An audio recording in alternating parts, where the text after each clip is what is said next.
Hello students, आप सभी का स्वागत है साइंस अकेडमी में। आज हम बात करने वाले हैं ब्लड सर्कुलेटरी सिस्टम का पार्ट 7। इस पार्ट में आज हम बहुत ही छोटा सा टॉपिक देखेंगे जिसके अंतर्गत आएगा विद्युत हृदय लेख, जिसे हम इंग्लिश में बोलते हैं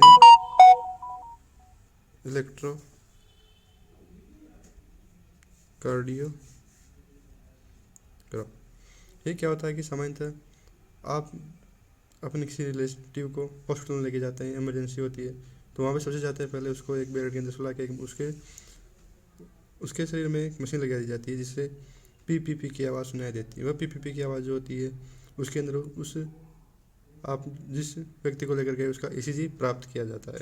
ठीक है, तो जिस मशीन के द्वारा ईसीजी प्राप्त किया जाता है उसे कहा जाता है इलेक्ट्रोकार्डियोग्राफ। जो मशीन होती है उसको कहा जाता है इलेक्ट्रोकार्डियोग्राफ, लेकिन उस मशीन से जो विद्युत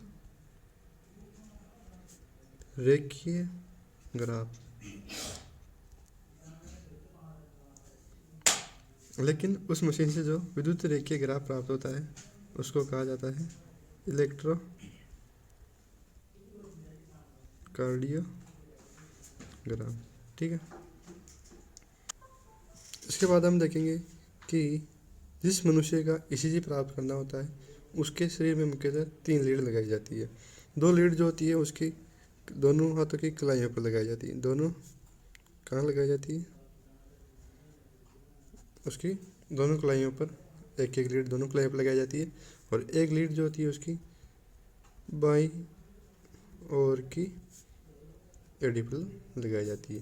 ठीक है, लेकिन अगर यदि किसी व्यक्ति का विशिष्ट ईसीजी प्राप्त करना होता है, कहने का मतलब है अगर यदि सामान्य ईसीजी प्राप्त न करके किसी विशिष्ट बीमारी के लिए अगर ईसीजी प्राप्त करना होता है तो उसके सीने में भी बहुत सारी लीड्स को लगाया जाता है। ठीक है,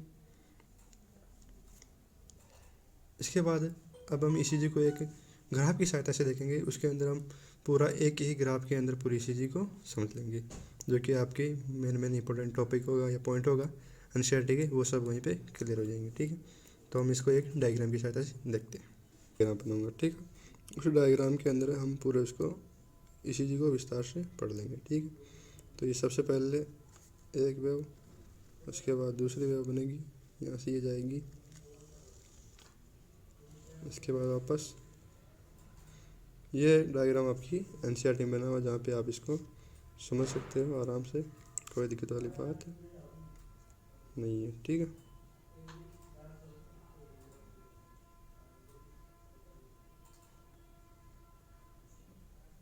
ये डायग्राम आपके पास कुछ ऐसा डायग्राम बनेगा। ठीक है,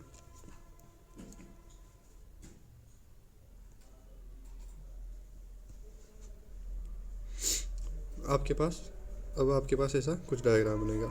इसको हम कह सकते हैं पी तरंग, इसको हम कहेंगे क्यू आर, और एस ये होती है टी तरंग। इस ईसीजी के अंदर जो पी तरंग होती है वह प्रदर्शित करती है किसको? आलिंद का संकुचन।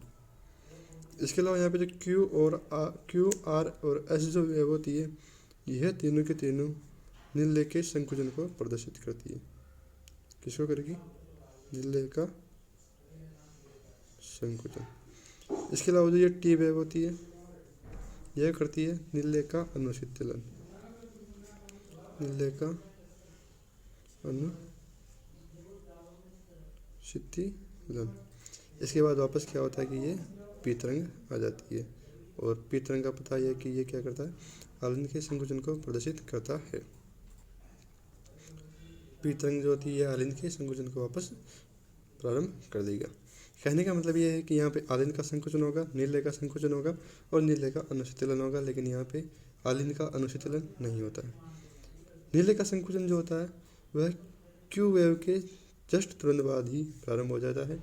इसके बाद कुछ समय तक नीले का संकुचन होता है, उसके बाद वापस क्या होता है? नीले का अनुशीतलन हो जाता है। और अगर यदि हम किसी व्यक्ति की क्यू आर और एस का किसी एक निश्चित समय में अगर इसकी संख्या को गिन लेते हैं तो हम इससे इसी व्यक्ति की हार्ट रेट का भी पता लगा सकते हैं। किसका पता लगा सकते हैं? हार्ट रेट का। ठीक है। इसके अलावा सामान्य सभी व्यक्तियों की ईसीजी एक जैसी होती है, मिनिमम बहुत हल्का सा अंतर आ सकता है, लेकिन अगर यदि किसी व्यक्ति की ईसीजी में बहुत ज़्यादा अंतर आ जाता है तो उसके अंदर किसी विशिष्ट बीमारी की होने की